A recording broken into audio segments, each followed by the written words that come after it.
അങ്ങനെ ബിഗ് ബോസ് സീസൺ 6-ൽ മണി ബോക്സിന്റെ കാര്യത്തിൽ ഒരു തീരുമാനമായിരിക്കുകയാണ്. സായിയാണ് മണി ബോക്സ് എടുത്തിട്ടുള്ളത്. സീസൺ 5-ല് നാദിറയാണ് ഇതുപോലെ മണി ബോക്സ് എടുത്തിരുന്നത്. ഏകദേശം ഒരു 7.5 lakhs rupees ആണ് അതിലുണ്ടായിരുന്നത്. സായി എടുത്ത സമയത്ത് അതിലൊരു 5 lakhs ഉണ്ടായിരുന്നുള്ളൂ. കുറച്ച് സമയം കൂടി വെയിറ്റ് ചെയ്തിരുന്നെങ്കിൽ കുറെ കൂടി പണം കിട്ടുമായിരുന്നു. പക്ഷേ ഇത്തവണ മണി ബോക്സിനായിട്ട് ആവശ്യക്കാർ കൂടുതലാണ്.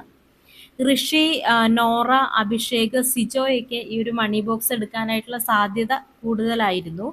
ഈ ഒരു മണി ബോക്സ് വരുന്നതിന് കുറച്ച് മുൻപ് ഋഷി, സായി ഇവരെല്ലാവരും കൂടെ ഇങ്ങനെ സംസാരിച്ചിരിക്കുമ്പോൾ മണി ബോക്സ് എടുക്കും എന്നൊരു ഉറപ്പ് സായി പറയുന്നില്ല അവിടെ.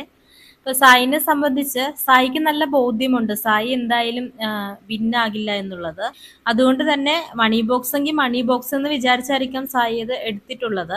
അതുപോലെ നന്ദന പോകുന്നതിന് മുമ്പ് സായി നന്ദനക്ക് ഒരു വാക്ക് കൊടുത്തിരുന്നു, എന്തിനു വേണ്ടിയാണ് നീ ഇവിടെ വന്നത്, അത് ഞാൻ സാധിച്ചു തരുമെന്ന്. നമുക്കറിയാം ഈ ഒരു 5 lakhs കൊണ്ട് എന്തായാലും ഒരു വീട് വെക്കാൻ പറ്റില്ല. അപ്പൊ സായിയുടെ ഒരു ഭാഗത്ത് നിന്നും ഒരു സപ്പോർട്ട് കൂടെ ഉണ്ടാകുമായിരിക്കാം.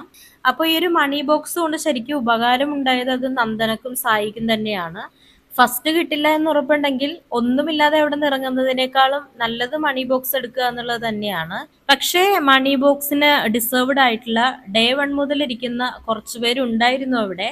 ഇപ്പൊ ഋഷിക്കൊക്കെ ഇത് എടുക്കാമായിരുന്നു. ഋഷിക്കൊക്കെ ഒരുപാട് സാമ്പത്തിക പ്രശ്നങ്ങളുണ്ട്, വീടില്ല എന്നൊക്കെ പറഞ്ഞു കേട്ടിരുന്നു. പക്ഷേ പുറത്ത് നല്ല സപ്പോർട്ട് ഉണ്ട് എന്നുള്ളൊരു ചിന്ത ഋഷിക്ക് വന്നിരുന്നു. അതുകൊണ്ട് തന്നെ ആ ഒരു ഡബിൾ മൈൻഡിൽ എന്തായാലും ഋഷി അത് എടുക്കാനുള്ള സാധ്യത കുറവാണ്.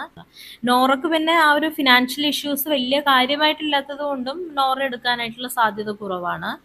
അങ്ങനെ ബിഗ് ബോസ് സീസൺ 6-ന്റെ മണി ബോക്സ് സ്വന്തമാക്കിയിരിക്കുന്നത് സായിയാണ്. വീഡിയോ ഇഷ്ടമായെങ്കിൽ ഈ ചാനൽ ഒന്ന് സബ്സ്ക്രൈബ് ചെയ്യുക. പുതിയൊരു വീഡിയോയുമായി വീണ്ടും കാണാം.